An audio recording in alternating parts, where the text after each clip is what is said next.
बाहेरून निवृत्ती बाबर आमचे प्रतिनिधी आमच्या सोबत आहेत। निवृत्ती, सैफवर 6 जखमा झालेल्या आहेत, 2 जखमा गंभीर आहेत, मणक्याला दुखापत झालेली आहे आणि आता त्याच्यावर शस्त्रक्रिया सुरू आहे अशी माहिती मिळतेय। अपडेट्स काय आहेत निवृत्ती? मी तुमच्याकडे येते।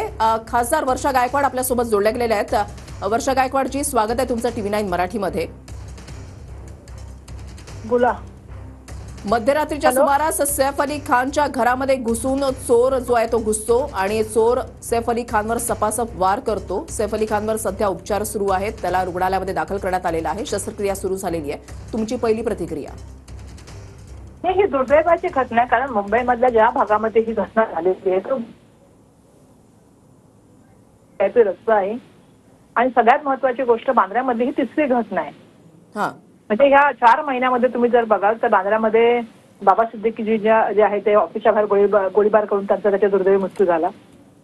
सलमान खान च्या घराबाहेर जे आहे ते गोळीबार झाला आणि आता ही तिसरी घटना आहे ज्याच्यामध्ये घरात घुसण्याचा प्रकार झाला। आणि खूप मोठी म्हणजे दुर्दैवी घटना यासाठी आहे की कायदा सुव्यवस्थेची धिंडवडी निघाली याच्या माध्यमातून। तिथे सुरक्षित ज्यांच्याकडे स्वतः पोलीस आहे, ज्यांच्याकडे स्वतःची सुरक्षा व्यवस्था वेगळी आहे, त्यांच्या जर सुरक्षित नसतील तर सर्वसामान्य माणसांचं काय, हा प्रश्न मूलभूत या ठिकाणी उपस्थित होतो। खरं तर गृहमंत्र्यांवरती, पोलीस आयुक्तांवरती आणि महासंचालकांवरती मोठा प्रश्नचिन्ह निर्माण होतो। मला एक प्रश्न विचारायचा की मुंबईची जी पोलीस यंत्रणा होती ती स्कॉटलंड नंतर दुसरी मानली जायची। त्याचं दुर्दैवाने ज्या तऱ्हेने खच्चीकरण चाललंय, ज्या तऱ्हेने पोलिसांबद्दल बोललं जातं की तुमच्या बदल्या करू, असं करू, तसं करू, तुमच्या बायकोंना काय करणार ते, आज प्रश्नचिन्ह निर्माण झालाय की मुंबईमध्ये जे हॉस्पिटलच्या बाहेर गोळीबार होतोय, मुंबईमध्ये भायखळ्यामध्ये खून होतो, पुण्यामध्ये घटना होते, बीडमध्ये होते, परभणीमध्ये होते, महाराष्ट्रामध्ये काय चाललंय? आणि ही घटनेने तर खूप मोठे प्रश्न निर्माण केले। जर VVIP लोकांची सुरक्षा नसते तर सर्वसामान्य माणसांचं काय, झोपडपट्टीच्या माणसाचं काय?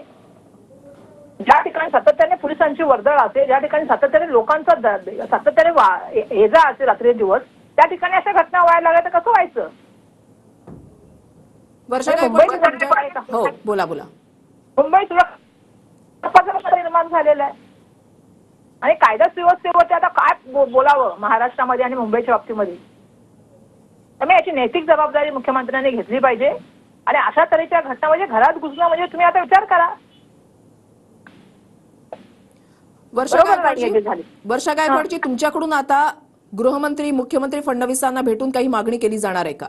नाही, त्यांना भेटण्यापेक्षा माझं म्हणणं आहे की याच्यावर त्यांनी लक्ष द्यायला पाहिजे। ही तिसरी घटना आहे बांद्र्यामधली, तिथले खासदार सुद्धा आहे। हे काय चाललंय? ज्या रस्त्यावरती सातत्याने आम्ही चौकी तिथे त्या ठिकाणी बनवली, ती चौकी तर त्या 6 महिन्यापासून सुरू नव्हती केली की मध्ये मी जाऊन सांगितलं की सुरू करा चौकी। म्हणजे लक्ष द्यायला पाहिजे। मुंबईची अवस्था काय करून ठेवली तुम्ही?